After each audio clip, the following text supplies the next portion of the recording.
Assalamualaikum warahmatullahi wabarakatuh. Halo teman-teman semua, saya Yasa Tata Anissa dan di vlog kali ini saya akan menjelaskan tentang Tugu Pergerakan Nasional. Halo teman-teman, kita udah sampai nih di Tugu Pergerakan Kemerdekaan, posisinya itu di Pangkal Pinang ya. Teman-teman udah tahu belum tugu ini dibuat untuk apa? Kalau belum, simak video berikut ya. Tugu ini dibuat sebagai rasa syukur rakyat Bangka terhadap jeripaya perjuangan pergerakan kemerdekaan. Tugu ini dibangun di dalam area Taman Sari dan bersebelahan dengan rumah residen atau rumah dinas wali kota Pangkal Pinang. Tugu Merdeka itu dibuat untuk mengenang perjuangan rakyat Bangka melawan penjajahan Belanda, dan masyarakat Pangkal Pinang akan terus mengenang jasa-jasa para pahlawan itu. Setiap peringatan Hari Pahlawan, Hari Kemerdekaan Republik Indonesia, dan hari-hari bersejarah besar lainnya. Pada tanggal 14 Desember 1949, setelah ditandatangani Konstitusi Republik Indonesia Serikat, bentuk tugu dengan arsitek menarik dan unik terdiri atas lingga di atas pundan berundak-undak dan hingga berada di atas yoni dengan bentuk simetris, mencerminkan perjuangan yang dilakukan oleh berbagai suku dan lapisan masyarakat. Pada tugu tersebut bisa kita lihat ya, tertulis surat kuasa kembalinya Ibu Kota Republik Indonesia ke Yogyakarta. Diserah terimakan oleh Insinyur Soekarno kepada Sri Sultan Hamengkubuwono IX, medio Juni 1949. Tugu Prasasti Pergerakan Kemerdekaan saat ini merupakan salah satu benda cagar budaya Kota Pangkal Pinang.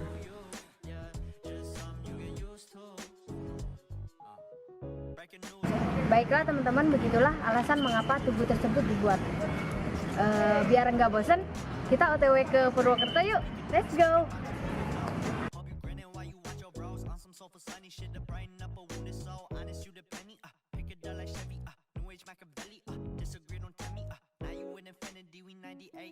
Assalamualaikum warahmatullahi wabarakatuh.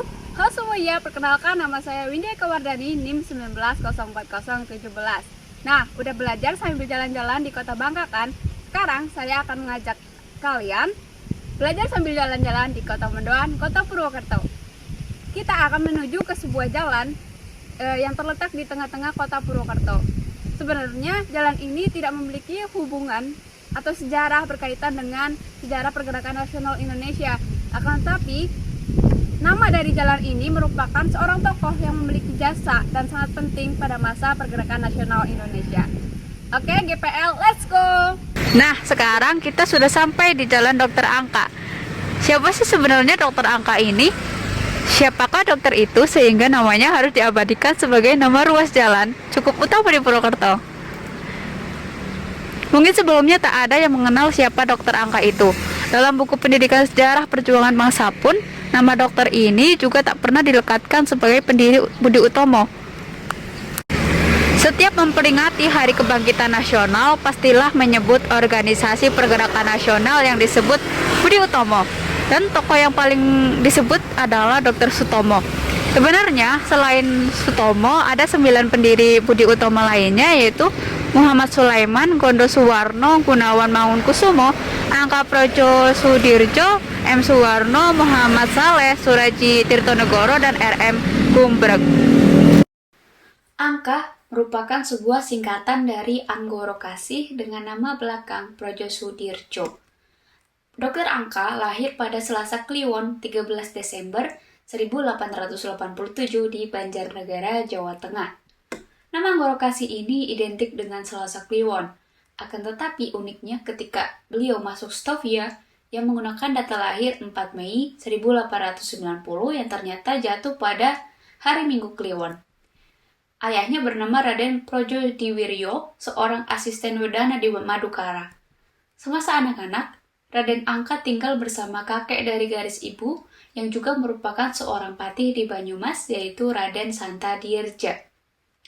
Pendidikan yang Dr. Angka tempuh yaitu meliputi HIS selama 7 tahun, HBS selama 5 tahun, kemudian melanjutkan di Stovia. Angka masuk Stovia pada 4 Januari 1904. Kemampuannya beradaptasi memudahkan pergaulan dengan lingkungan baru di Batavia. Ia sering berdiskusi tentang kondisi bangsa saat malam hari atau kala istirahat. Karena wataknya pendiam dan hati-hati, dalam organisasi Budi Utomo, beliau diangkat menjadi bendahara dan lulus Stovia pada 30 Juli 1912 dengan predikat cum laude. Dr. Angka pernah ditugaskan sebagai dokter pemerintah di Semarang, Sawalunto, Bogor, Purbalingga, Brebes, Pemalang, Kendal, Banyumas, dan Purwokerto. Pada 1935, ia menangani pemberantasan penyakit Frambosia di Pemalang. Kemudian pada 1954, beliau menangani penyakit malaria di Cilacap bersama UNICEF. Setelah pensiun, Dr. Angka dan beberapa dokter di Purwokerto mendirikan apotik Dwi Warna pada Oktober 1949. Lokasinya berada di Jalan Jenderal Gatot Subroto, Purwokerto. Namun, pada 1970, karena satu persatu pemegang sahamnya pindah dari Purwokerto, apotek itu dijual.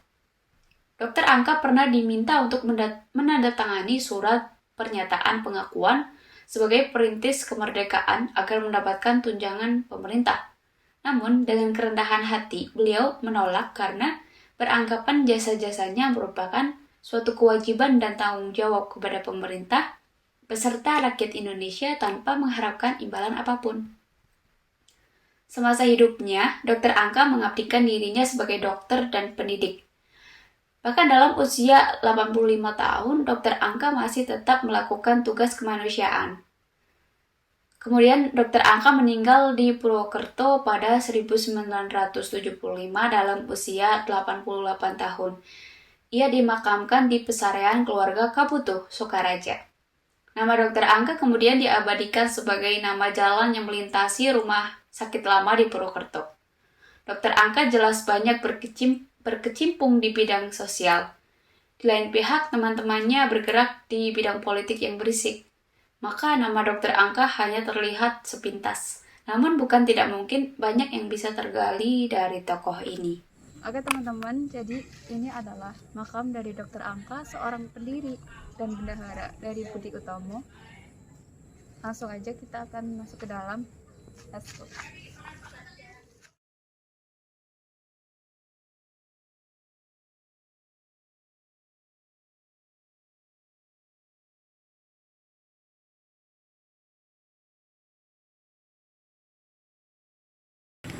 Sebenarnya masih sedikit sejarah dan referensi yang membahas mengenai tokoh ini.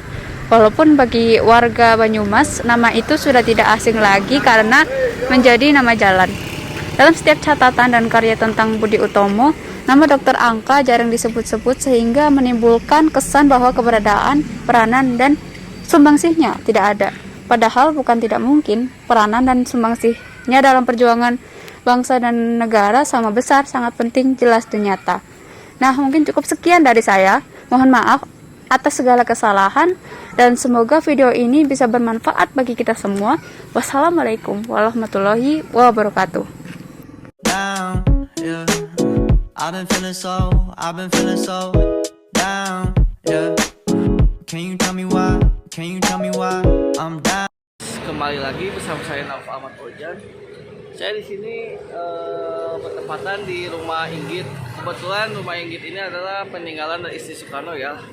Dan beliau ini adalah orang yang sangat berkontribusi dalam masa pergerakan nasional, khususnya dalam membantu Soekarno pada keluar untuk di penjara.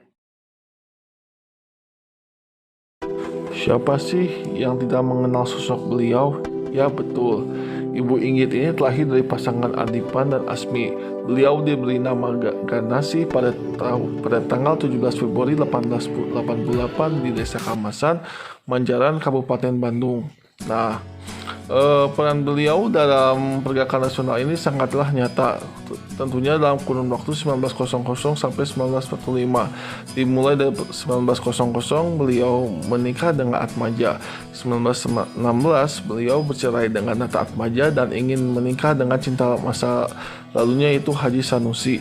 1921 rumah Sanusi sama dengan beserta Inggit kedatangan pemuda bernama Soekarno yang bersekolah di Bandung, yaitu Sekolah Teknik High School atau THS di daerah Dago.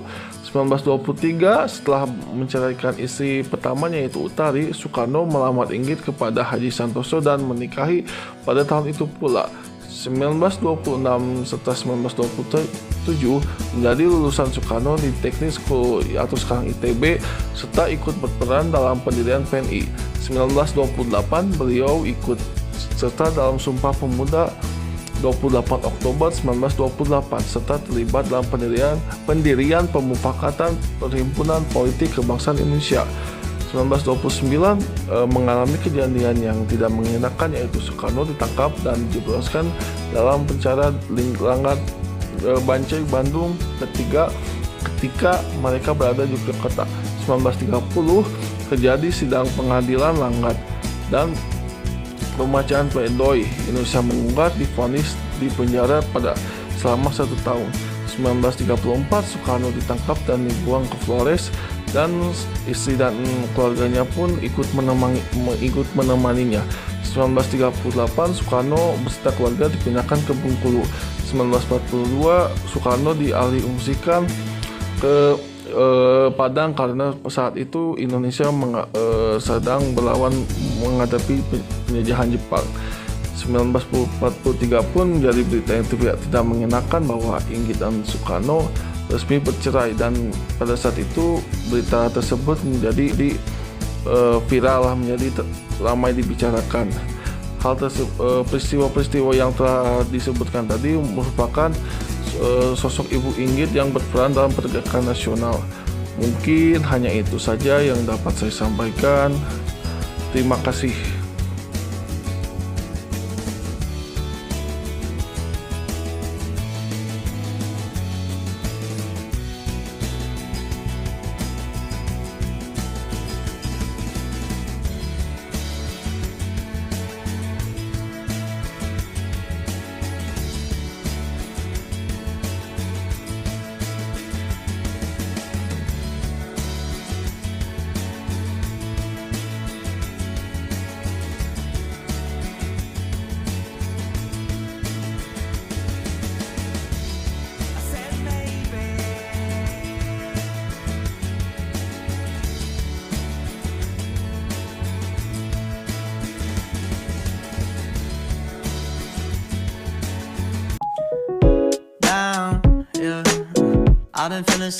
I've been feeling so